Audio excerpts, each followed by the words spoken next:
Okay, so this is an additional recording. I have a couple of them actually, and this one's going to look at bioenergetics. So what we're looking at in metabolism is this idea that chemical reactions take place in the body, and we're sort of tracking the energy flow through the system, which the system is us.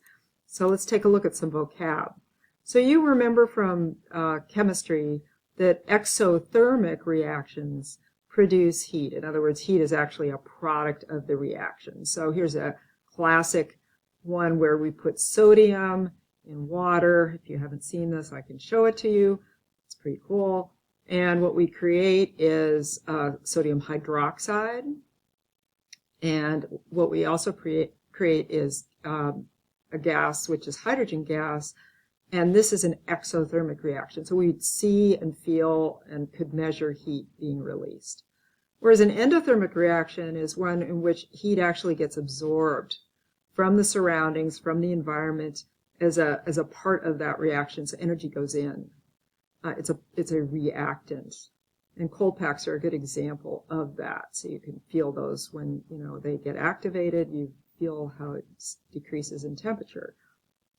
Entropy, remember I talked about the messy bedroom defense today. So entropy is a measure of disorder, and enthalpy is what we're about to look at here. So enthalpy is how we measure the internal energy in a given system. So what we look at when we calculate enthalpy, we want to see what the difference is between what's going on in the beginning of the reaction and what's going on in the end of the reaction. So we look at the enthalpy of the products, and we look at the enthalpy of the reactants, and we measure then a change shown as delta H in enthalpy. So H is representing enthalpy. So this is the energy that is a part of this reaction used in reactant bond breaking and energy released in the product when bonds are being formed. So it's just a measure of that internal energy change. So we look at enthalpy in an interesting way. So if you see this delta H, and you see that there's a negative sign in front of it, then that is telling us that this reaction is exothermic, so that it's going to be giving off heat because we'll have more energy that is given off or released when the products are formed than the energy that was involved with breaking up the reactants. If delta H is positive, then that means that when that's a measure of the change in enthalpy, then that means that the chemical reaction is actually endothermic because we don't have much energy released from the product side. And that it's less than what we're looking at and when we're talking about the breaking up of reactants. Okay, so that's enthalpy. So we're going to measure this a little bit. I mean, we aren't, but we're going to look at it at least and understand that when we look at this delta H, which is this kind of sum total of the reactant bond breaking and the energy that's released, which is just, this is a general definition, that enthalpy values are added in an equation, and we're going to see that equation above. I said above, but I don't think it's above, so it may be coming after. So let's take a look at how we can view the change in energy in this way. So this might be helpful. So we can see that on the y-axis we see energy on the y-axis is measured and with increasing energy as we go up. And we can look at how the reaction's proceeding, progress of the reaction as we go from left to right on the x-axis. And then we can see that right here is kind of where we're starting, right? So here we have the reactants. This looks like a hydrocarbon. Notice it has just carbon and hydrogen, and we have two of them with a lot of atoms.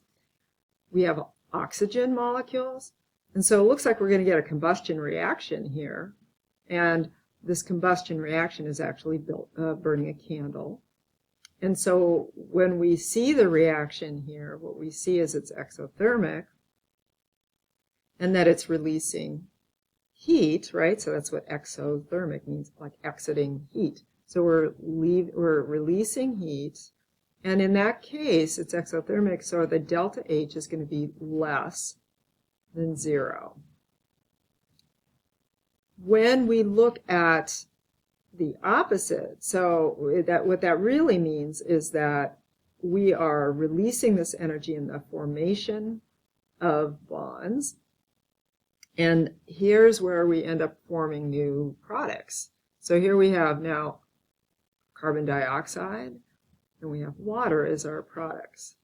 So this is an example of this type of an endothermic or exothermic reaction, and this is what I needed to get to. So let's take a look at this. All right, so here's Gibbs free energy. I mentioned this in one other video, and Gibbs was a scientist who tried to figure out a way of quantifying the energy that's available in a system when we put all of these factors together. So the change in free energy, in Gibbs free energy, is equivalent to whatever this changes in enthalpy. Remember, that's sort of the heat measure within this system, or the energy within the system due to the bonds breaking and reforming, minus the actual temperature within that system. So for all intensive purposes, we'd be like 98.6 or 32 degrees Celsius, and then the change in entropy. So we are looking at all of these things together, and this is an incredibly important equation that is used in thermodynamics. So we're looking at this change in energy. So we said that though in us, I mean that's used in general chemistry too, to just sort of measure what we have in a reaction. But when we look at us, we're looking at us under a very special condition, right? Because if it's in the body, we're going to have some things which will be standardized. So same pressure, we're going to look at concentrations. This is a little arbitrary, this is artificial, but concentrations of all aqueous solutions are 1 molar. Temperature is usually within a very limited range, so we're measuring it here at 25 degrees Celsius. So this is sort of this standardized way of looking at the standard state of free energy in a system. So what we want to do then is, how do we use this? So you're not going to have to do a lot with it except for to recognize kind of its value. So the change in this delta G, when we look at the value of delta G, it's going to tell us a lot as to whether or not a reaction would proceed spontaneously, meaning that it's going to be sort of a downhill reaction. It wants to move forward. Think about this as the type of reaction that we're used to seeing, sort of the exergonic type of reaction. Or is it not going to do anything? In other words, is it kind of like right at equilibrium? Or is it an uphill reaction, one that'd be really hard to do without energy being added in? And so when we look at delta G, and if delta G is a negative value, less than 0, it means that we're looking at a reaction that is favorable, and it will go forward. In other words, it's going to react.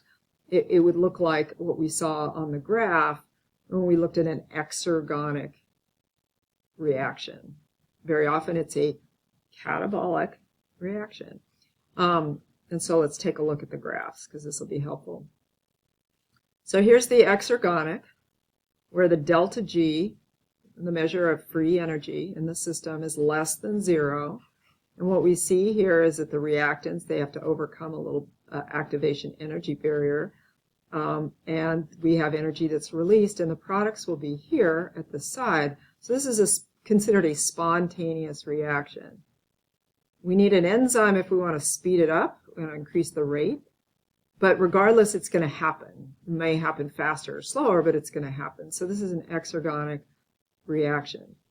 When we look at this side, if we look at Gibbs free energy and it's greater than 0, so if I said delta G is like 25, right, that would be greater than 0, then what that means is it's an uphill battle. This is a reaction that's going to take energy to be added in order for this to happen. And therefore, this is a non-spontaneous or not spontaneous reaction. So it's a measure, this delta G, this Gibbs measure of Gibbs free energy tells us about the system. And if you think about it on this side, on this exergonic side, what we'd have is an increase in entropy, right? We'd have from some large reactants with a high energy value down to a bunch of products. So we probably have more disorder in this system, so we're going to have an increase in entropy. On this side, though, what we're going to see is a decrease in entropy. So this is after you cleaned your bedroom, remember the messy bedroom defense again. And what we've done is we've created more order from these reactants. Now we have some products that have higher energy value and are, in some sense, more ordered. So decreasing entropy.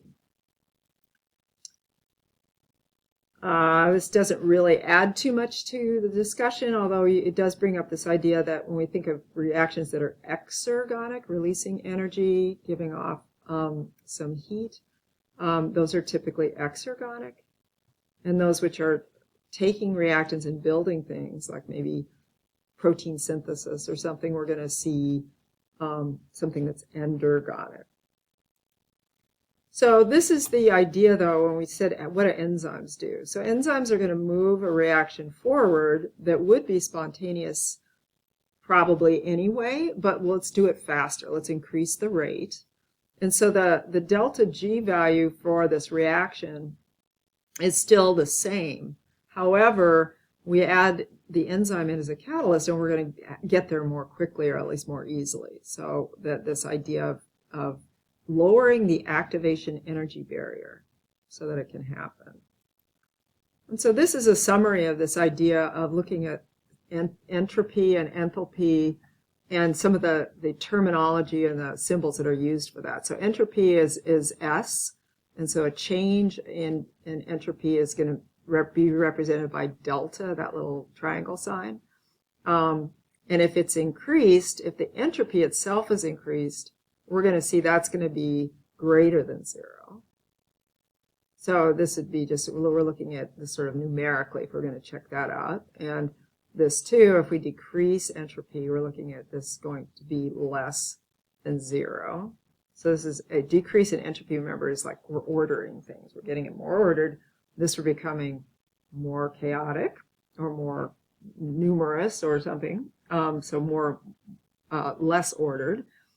And so we're going to use that together with this idea of what's H. Remember, that's the enthalpy, you know, how much energy is in that system. Is it endothermic? Is it exothermic?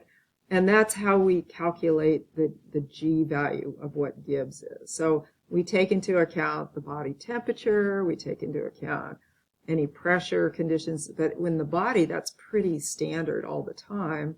There shouldn't be a lot of change in that. And so that's how we figure it out. And hopefully that's a little bit helpful.